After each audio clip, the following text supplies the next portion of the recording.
Hi అండి, welcome back to our channel అమ్మ చేతి కమ్మని వంట. ఇవాళ రెసిపీ వచ్చేసి వెజ్ ఫిష్ ఫ్రై అండి. నాన్ వెజ్ అంటే ఇష్టం లేని వాళ్ళ కోసం అరటికాయతో ఈ విధంగా ఫిష్ ఫ్రై చేశాను. చాలా చాలా బాగుంటుంది. ఈ ఫిష్ ఫ్రైని ఏ విధంగా ప్రిపేర్ చేసుకోవాలో ఈ వీడియోలో చూసేద్దాం రండి. ముందుగా 2 అరటికాయలను తీసుకుని పైన ఉండే లేయర్ తీసేసి ఈ వీడియోలో చూపిస్తున్నట్టుగా క్రాస్గా కట్ చేసుకోవాలి. అరటికాయలపై నుండి లేయరు మరీ తీసేయకుండా ఈ విధంగా తీసుకోవాలి. పీసెస్ కట్ చేసేటప్పుడు మరీ పలుచుగా కాకుండా కాస్త మందంగానే కట్ చేసుకోవాలి. చూడండి, ఈ విధంగా కట్ చేసుకోవాలి. అన్నీ ఈ విధంగా కట్ చేసుకున్న తర్వాత అరటికాయ ముక్కలకి మధ్యన చిన్న రంధ్రంలో పెట్టుకుంటే మనకి ఫిష్ ముక్కల్లానే ఉంటాయి. కట్ చేసిన అరటికాయ పీసెస్ని సాల్ట్ వాటర్లో వేసి పక్కన ఉంచేసేయండి.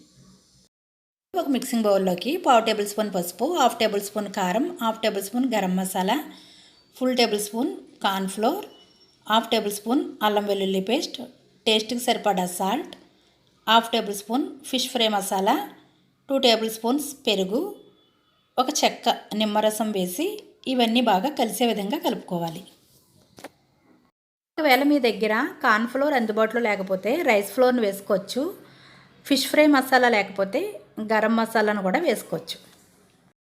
ఈ విధంగా కలుపుకున్న తర్వాత మనం చేప ముక్కలకి ఏ విధంగా మసాలాను అప్లై చేస్తామో అదేవిధంగా ఈ అరటికాయ ముక్కలకు కూడా మసాలాను అప్లై చేయాలి.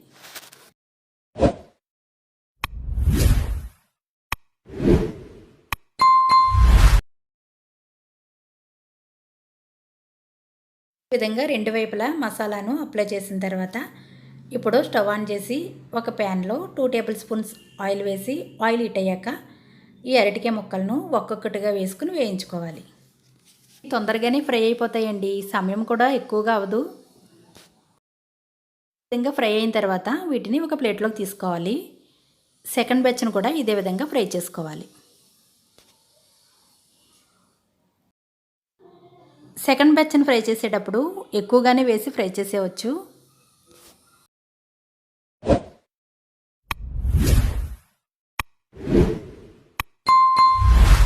ఈ విధంగా ఫ్రై చేసిన తర్వాత వీటిని కూడా ఒక బౌల్లోకి తీసేసుకోండి.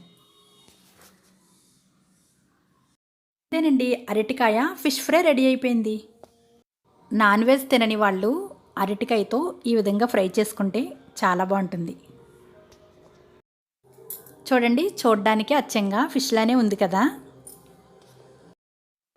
మరి ఇంకెందుకండి ఆలస్యం, మీరు కూడా ఓసారి ట్రై చేసేయండి. ఈ వీడియో కనుక మీకు నచ్చినట్లయితే లైక్ చేయండి, సబ్స్క్రైబ్ చేయండి, మీ ఫ్రెండ్స్కి షేర్ చేయండి. Thanks for watching.